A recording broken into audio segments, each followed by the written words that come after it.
ayat yang ke-37. 1, 2, 3. Tetapi dalam semuanya itu kita lebih daripada orang-orang munafik oleh Dia yang telah mengasihi kita. Di Tuhan yang berbahagia, setiap kita baca firman Tuhan, merenungkan serta melakukan dalam kehidupan hari lepas hari. Silakan duduk kembali. Saya membaca cuma bisa mengikutinya, dan saya membaca, saya tidak tampilkan slide. Dari Yakobus 4 ayat yang 7 sampai ayat yang 9 berkata demikian. Itu topiknya dikatakan hawa nafsu dan perselatan dengan dunia. Karena itu tunduklah kepada Allah dan lawanlah iblis, maka ia akan lari daripadamu. Mendekatlah kepada Allah dan ia akan mendekat kepadamu. Tahirkanlah tanganmu, hai orang-orang berdosa, dan sukacitalah hatimu, hai kamu yang mendua hati. Sadarilah kemalanganmu, berdukacitalah dan merataplah. Hendaklah tertawamu kamu ganti dengan ratap, dan sukacitamu dengan dukacita. Ya, puji nama Tuhan. Dari bagian firman Tuhan ini dan juga tas pembimbing yang sudah kita baca, yang menjadi perenungan kita pada hari ini adalah kekristenan yang berkemenangan. Kristen yang menang. Sudah Kristen dan menang pula. Ya, itu adalah kerinduan kita sebagai anak-anak Tuhan. Saya menggambarkannya seorang yang sedang berjuang dan berlari, dan pada akhirnya dia menang. Kalau saya akan bertanya satu persatu, apa yang menjadi harapan kita dalam hidup kita? Saat kita bertanding, apakah kita katakan saya hanya meramaikan saja, saya hanya penggembira saja? Tetapi yang kita inginkan adalah kita menang. Bukan hanya menang, tapi lebih dari pemenang. Lebih dari pemenang. Kalau orang katakan menang, bukan hanya menang, tetapi lebih dari pemenang. Dengan demikian, saudara yang dikasihi oleh Tuhan, kehidupan kekristenan yang berkemenangan adalah hidup yang memancarkan kepribadian yang memuliakan Tuhan. Saya garis bawahi lagi kalimat ini. Hidup kekristenan yang berkemenangan adalah hidup yang memancarkan kepribadian yang memuliakan Tuhan. Fokusnya, hidupnya jelas adalah menyenangkan Tuhan. Tidak sedikit orang yang kalau dia sudah sampai di puncak, dia sudah lupa bahwa dia itu dari bawah. Sejak dia dari bawah, tentu ada pergumulan, ada tetesan air mata, ada gesekan-gesekan, dan dia harus berjuang dan terus berjuang. Kalau kita mengibaratkannya, dia sedang mendaki gunung, mungkin lecet kakinya, dia berkeringat dan terus berjuang dan terus berjuang. Apabila dia sudah sampai di atas, dia harus tahu bahwa saya sampai di sini dengan satu perjuangan. Saya bisa berhasil bukan hanya bin selabin, tetapi ada usaha, ada perjuangan, ada air mata, dan yang kita inginkan adalah fokus kita hanya karena Tuhan. Lalu saya tegaskan bahwa oleh karena kemurahan Tuhan. Banyak orang yang berjuang, banyak orang yang berusaha, banyak orang yang banting tulang, tetapi dia hanya melihat dan juga terus mengeluh, tidak pernah merasa puas tentang keberadaannya. Kenapa? Fokusnya adalah bagaimana pribadinya. Fokusnya adalah bagaimana dia harus disanjung dan ditinggikan. Tapi kalau kita fokusnya hanya menyenangkan hati Tuhan, tentu dalam perjuangan kita katakan bersama dengan Tuhan saya pasti bisa. Ada itu kita gagal, kita katakan Tuhan yang dipermuliakan. Tetapi kalau kita fokus kita untuk menang, saat kita gagal, kita akan stres. Dan tidak sedikit orang yang bisa putus asa dan bisa mengakhiri hidupnya karena pikir apa? Oh, usaha saya kok sia-sia. kok perjuangan saya hanya begini saja? Kenapa goalnya adalah dirinya? Seperti khotbah beberapa minggu yang lalu, kita ini adalah utusan Allah. Kalau kita utusan Allah adalah kita memberitakan berita yang dibikinkan kepada kita sampaikan. Kalau orang belum mengalami perubahan, bukan urusan kita, tetapi kita hanya sebagai pemberita utusan.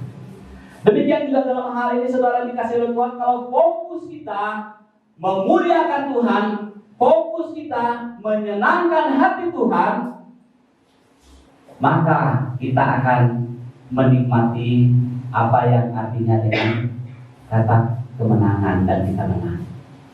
Bukan karena kitanya, tetapi oleh karena Tuhan yang menolong kita. Dengan demikian saudara dikasih oleh Tuhan, dari Yakobus 4 ayat 7 sampai ayat yang ke-9 ini ada beberapa prinsip penting dalam hidup kekristenan supaya kita sebagai umat Tuhan mengalami kemenangan. Yang pertama, kita baca bagian ayat ini, ayat ke-7. 1, 2, 3. Karena itu tunduklah kepada Allah dan lawanlah iblis, maka ia akan lari dari kamu. Puji nama Tuhan, ada kalimat yang saya garis bawahi di sini. Tunduklah kepada Allah. Kata tunduk kepada Allah, saya melihat di Kamus Besar Bahasa Indonesia, kata tunduk di sini artinya menghadapkan wajah ke bawah. Ya, kalau orang lewat, ya kita tunduk. Artinya kita menghormati. Itu kata pertama. Arti kata tunduk itu berarti kita menghargai orang. Dan kata tunduk yang kedua artinya saat dia sudah menang, saat dia bertanding, dia kalah. Artinya dia ditaklukkan, dia jadi menyerah. Ya, kalau orang yang main catur, kalau dia sudah mau kalah, langsung dikasih guling. Caturnya artinya dia sedang menyerah, gitu ya. Ataupun kalau orang sedang bertanding, dia sudah angkat tangan, sudah menyerah. Saat orang bertanding di ring tinju, lempar sapu tangan, berarti dia sudah menyerah. Itu arti kata tunduk yang kedua. Dan yang ketiga, arti kata tunduk di sini adalah patuh dan turut. Nah, dari bagian arti dari Kamus Besar Bahasa Indonesia ini, saya mau mengambil arti yang ketiga ini adalah kata tunduk di sini artinya patuh kepada Tuhan. Kata tunduk di sini artinya tunduk kepada perintahnya Tuhan. Artinya kita taat kepada apa yang diperintahkan kepada kita. Ini adalah prinsip kekristenan supaya kita dapat menikmati dan juga dapat berhasil dalam hidup kita. Kita harus tunduk dengan aturan-aturan yang ada. Pertandingan juga demikian. Kalau ada sebuah pertandingan, lalu kita ada di dalamnya, yang walaupun kita dikatakan mengakhirinya dengan baik, tapi kalau kita tidak mengikuti aturannya, kita dikatakan gagal. Artinya kita harus patuh, tunduk kepada aturannya. Saya mengambil satu gambaran demikiannya. Tuhan gambarannya melarang untuk masuk kepada jalan yang membawa kita kepada kebinasaan, tapi mentaati perintahnya Tuhan. Yang menarik di sini saudara yang dikasih oleh Tuhan, saat seseorang dilarang untuk melakukan sesuatu, justru dia mau lakukan itu. Itu adalah manusia. Kalau ada larangan tidak boleh, orang penasaran. Kenapa sih tidak boleh? Gitu ya. Akhirnya dia mau cari tahu. Kenapa? Itu adalah yang harus kita pahami. Bahwa tatkala kita dilarang, berarti kita harus menuruti perintahnya Tuhan. Jadi orang yang tunduk kepada Allah akan selalu menempatkan firman Allah pada posisi yang tepat. Tidak mencari pembenaran melalui firman Tuhan. Kadang-kadang kalau sudah ada ada ya perbedaan pendapat antara suami istri. Kan kata firman Tuhan, istri harus tunduk kepada suami. Atau suami harus mengasihi istri. Kata firman Tuhan. Saudara dikasih Tuhan, tidak sedikit orang mengambil firman Tuhan untuk pembenaran dirinya. Tetapi orang Kristen yang tunduk kepada Allah, dia selalu menempatkan firman Tuhan pada posisi tepat, pada posisi yang paling utama. Karena dalam Mazmur 119 mengatakan, firman itu pelita bagi kakiku dan terang bagi jalan. Mengapa kita menempatkan firman Tuhan itu pada posisi yang pertama dan yang tepat dalam hidup kita? Karena dijelaskan bahwa firman itu pelita. Sering dijelaskan kalau namanya pelita berarti untuk menerangi. Kalau kita diterangi dalam perjalanan kita, sedikit kemungkinan kita untuk jatuh, kecil kemungkinan. Tetapi kalau kita jalan dalam terang, kita dapat memilih jalan yang bisa kita lalui. Tetapi kalau tidak ada pelita, kita jalan dalam kegelapan, tentu kita main terobos saja. Dan juga dikatakan firman itu pelita bagi kakiku dan terang bagi jalanku, sehingga kita melangkah dalam anugerah Tuhan. Dan juga dalam 2 Timotius 3 ayat 16 mengatakan, segala tulisan yang diilhamkan Allah bermanfaat untuk memperbaiki kelakuan, untuk mendidik orang dalam kebenaran, dan juga untuk menyatakan kesalahan. Luar biasa tentang firman Tuhan. Kalau kita mau menjadi seorang berkemenangan dalam kehidupan kita, tunduk kepada perintah Allah. Di mana kita bisa melihat, menemukan perintah Allah itu adalah melalui firman Tuhan. Karena firman Tuhan itulah yang bisa menuntun jalan hidup kita. Bukan lagi katanya. Kata pendeta saya, kata BPJ saya, kata guru Injil saya. Tetapi apa kata firman Tuhan? Itu akan menuntun kita di jalan kebenaran. Kalau kita sudah mentaati firman Tuhan, menempatkannya pada posisi yang tepat, secara otomatis kita pasti bisa membedakan yang baik dan yang tidak baik. Kalau orang yang sudah mengerti, bisa membedakan yang baik dan tidak baik, tentu dia bisa menolak. Kalau kita tahu itu suatu hal yang mencelakakan kita, dan kita lakukan itu, kitalah orang yang paling malang di dunia ini. Kenapa? Karena kita yang merusak diri kita sendiri.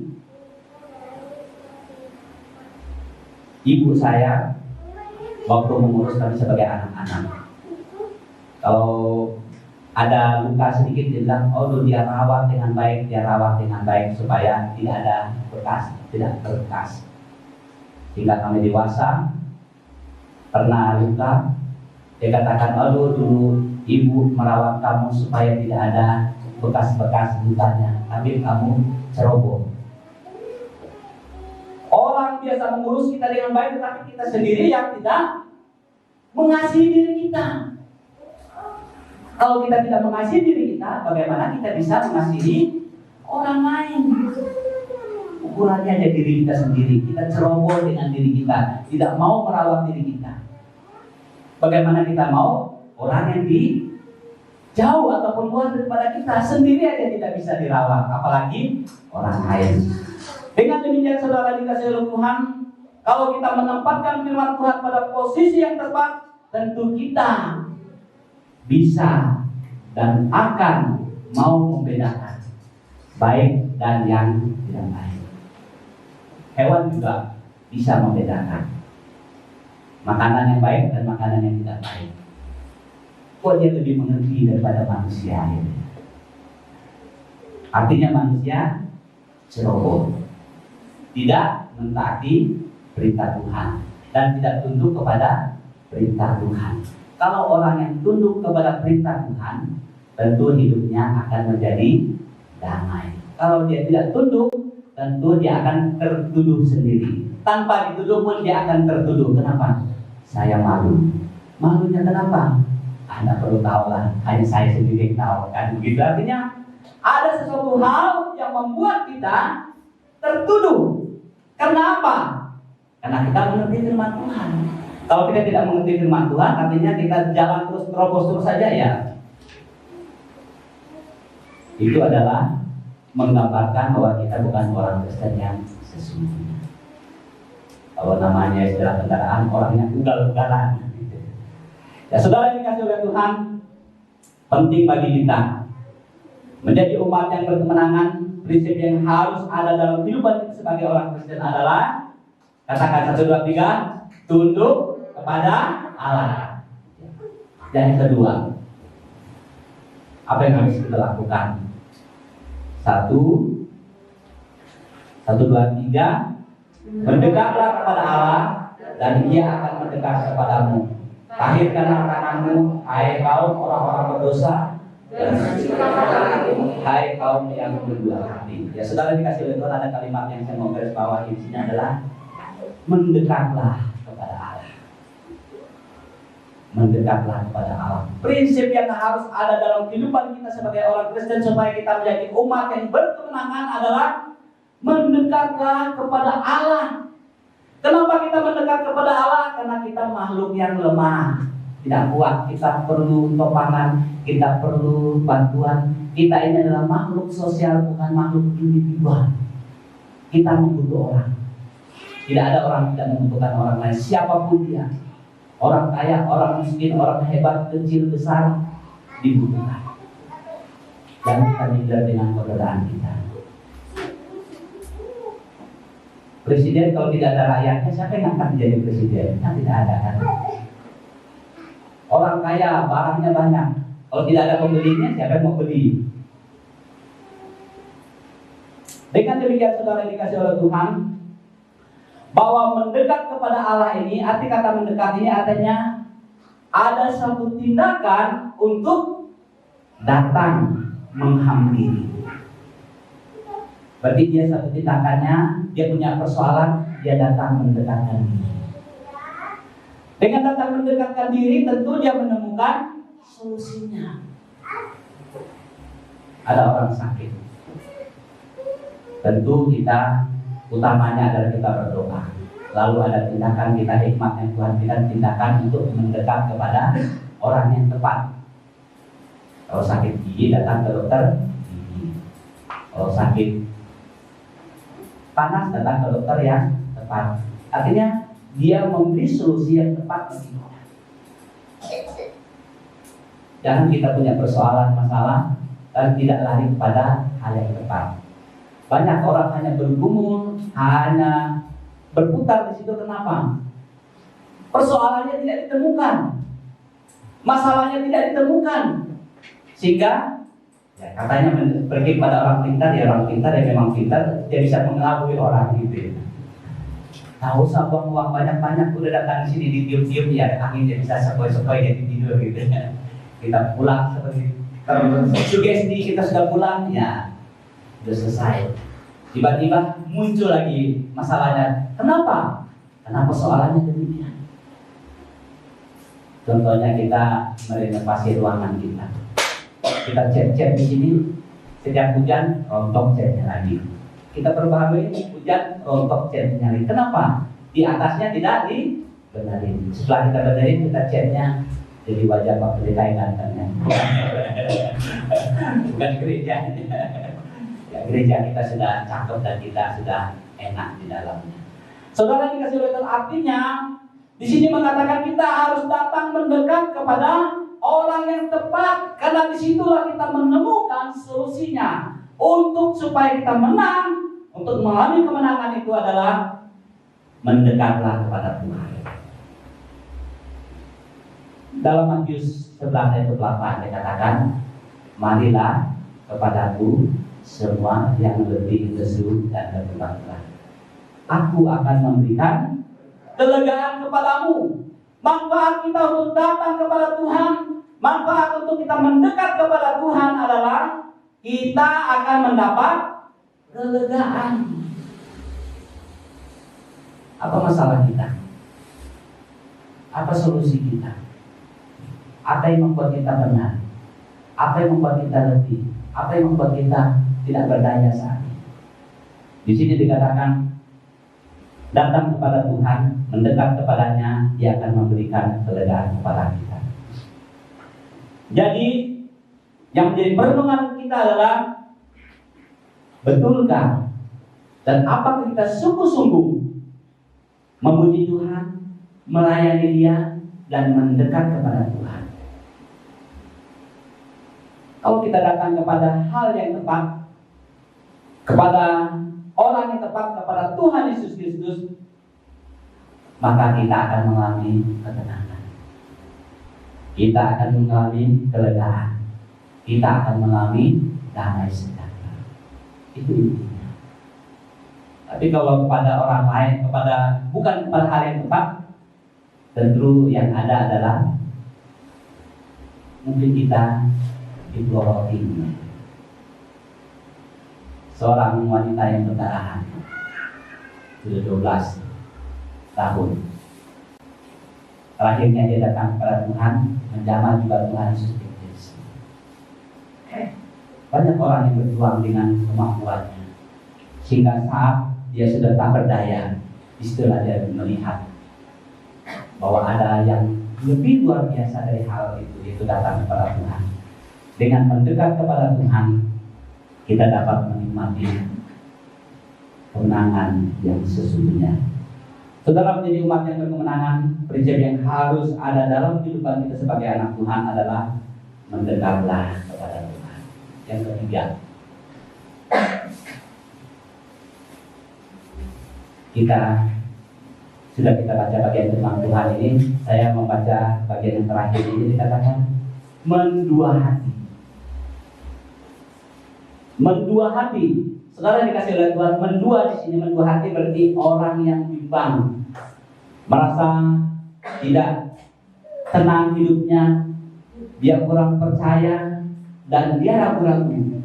Yang selalu ada dalam kehidupannya adalah kecemasan.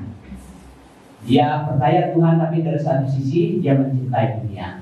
Kalau gambaran ini ada salib, ada uang, dan dia sedang bingung posisinya di mana. Siapa yang tidak butuh uang? Semua orang butuh uang. Tapi lupa akan firman Tuhan. Firman Tuhan berkata apa? Carilah dulu kerajaan Allah dan kebenarannya, maka semuanya itu akan ditambahkan kepadamu. Justru orang mau ujungnya, tapi tidak mau mencari sumbernya.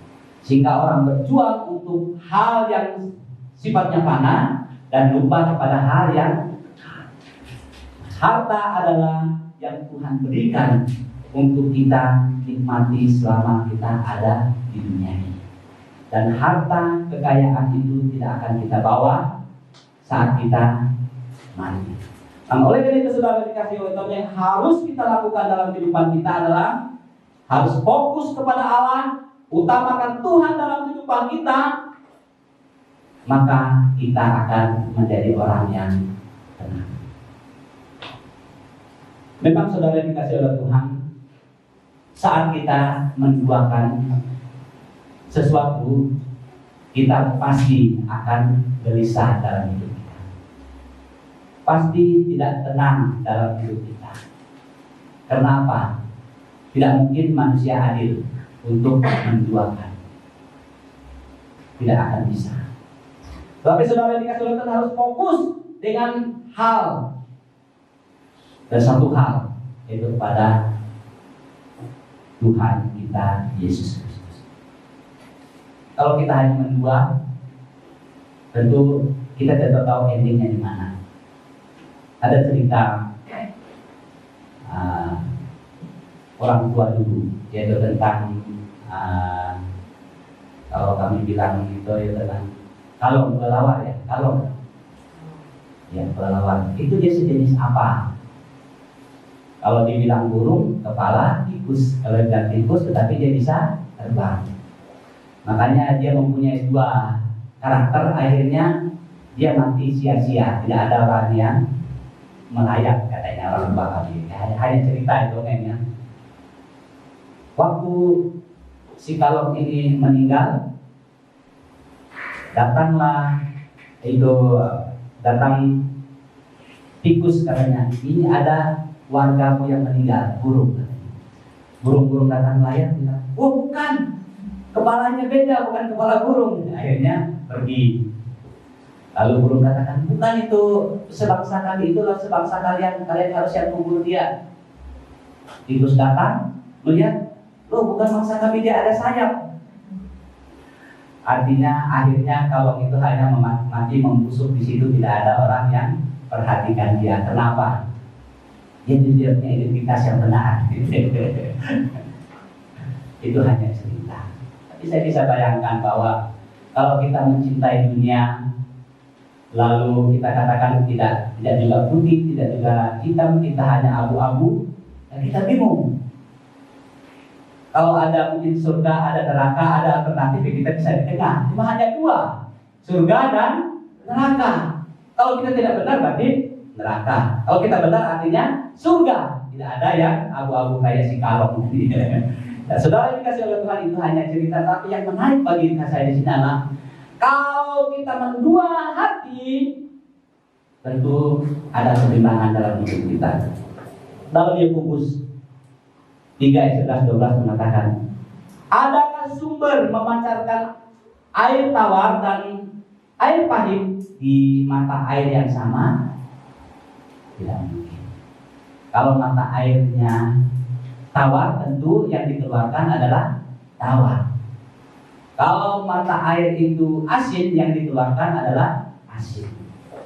Bohong orang katakan keluarnya asin, mata airnya asin, keluarnya tawar, itu kata bohong. Enggak, orang katakan orangnya baik hati, tapi kata-katanya yang kasar. Apa bedanya?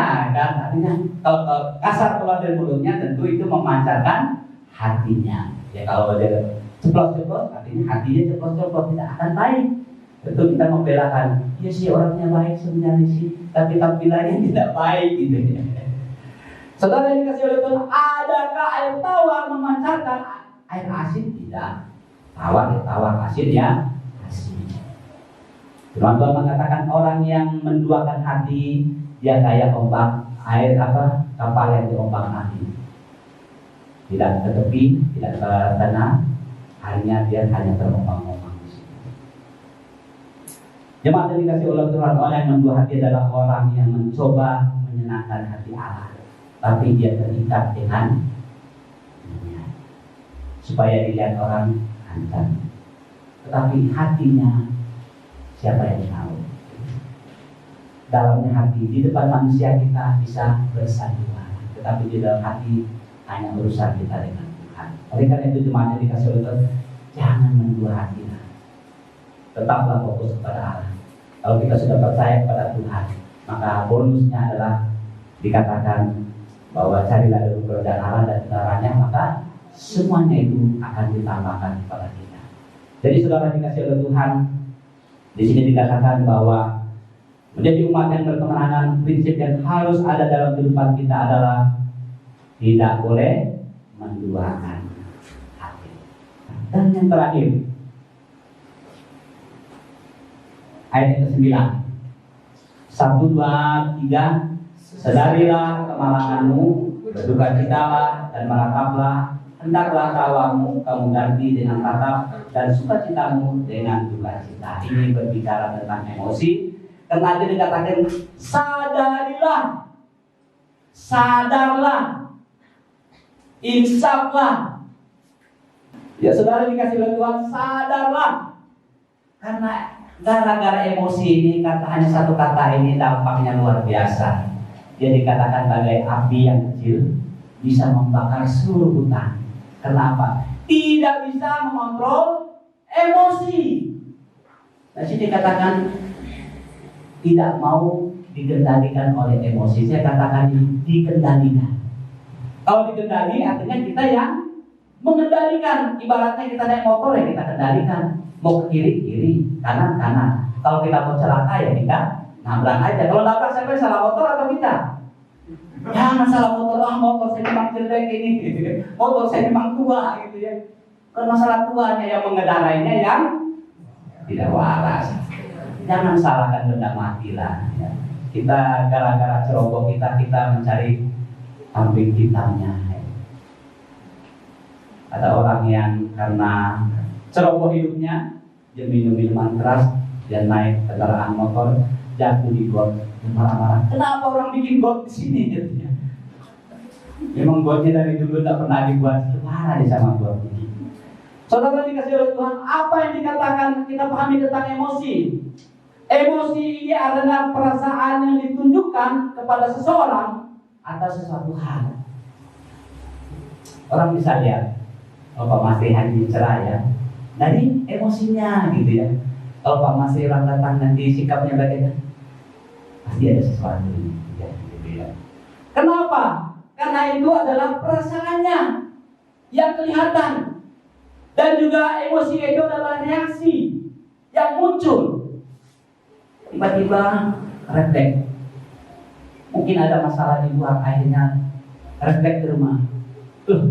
Kok tidak ada angin, tidak ada hujan, kok tiba-tiba ada apa ini? Pasti ada. Hal itu dilakukan dengan reaksi dan akhirnya emosi itu artinya dapat ditunjukkan ketika dia mengalami satu hal. Contohnya, kalau sama istrinya, istrinya sudah tahu, oh pasti dia minta kopi. Oh artinya ada sesuatu. Pokoknya gerak tangan begini aja pasti orang tahu. Kalau saya lakukan kepada orang ini, orang katakan, oh Pak Pendeta kita gemis ya. Semuanya memberi aba-aba kepada istrinya gitu kan, istrinya ya. Kalau kita memberi aba-aba artinya itu adalah emosi, reaksi yang kita tunjukkan. Kalau anak saya nakal saya nyatakan, ya, saya nyajikin bibir ini kan. Nah, artinya ada reaksi yang ditunjukkan bahwa kita sedang marah. Lalu anak kita katakan kita senyum, anak kita senyum, oh bapak saya senang. Kenapa? Ada reaksi yang kita tunjukkan. Itu artinya emosi saudara dikasih oleh Tuhan. Kita merasa senang, tentu sesuatu hal kita pancarkan. Kita merasa sedih, marah, dan kita tunjukkan. Kalau kita takut, tentu ada tanda-tanda yang kita lakukan. Itu artinya emosi. Berarti saudara dikasih oleh Tuhan, emosi adalah bagian dari karakter manusia. Ada dalam hidup kita. Tidak ada orang tidak emosi.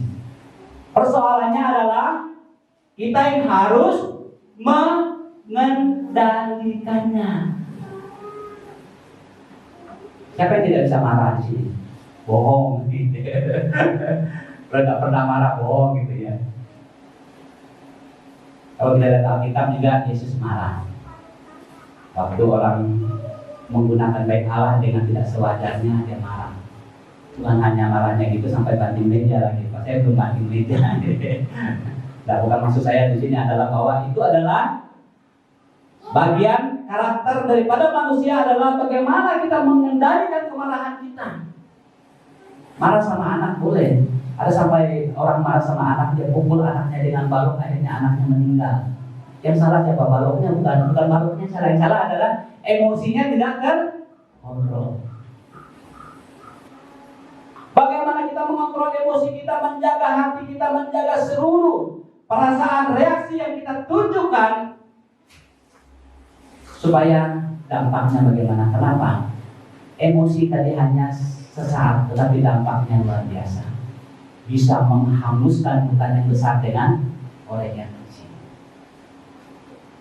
Hati-hati mengendalikan emosi kita. Hati-hati mengendalikan perasaan kita. Hati-hati menunjukkan hal itu supaya apa yang kita alami, apa yang kita rasakan, dan kita menjadi orang yang pemenang. Kita menjadi pemenang bukan berarti kita mengalahkan orang lain seperti dua orang di sini ya. Laki perempuan tadi kita sama Nando, mereka ada bantu saya tolong cari dong bagaimana orang yang sedang menunjukkan kemarahannya.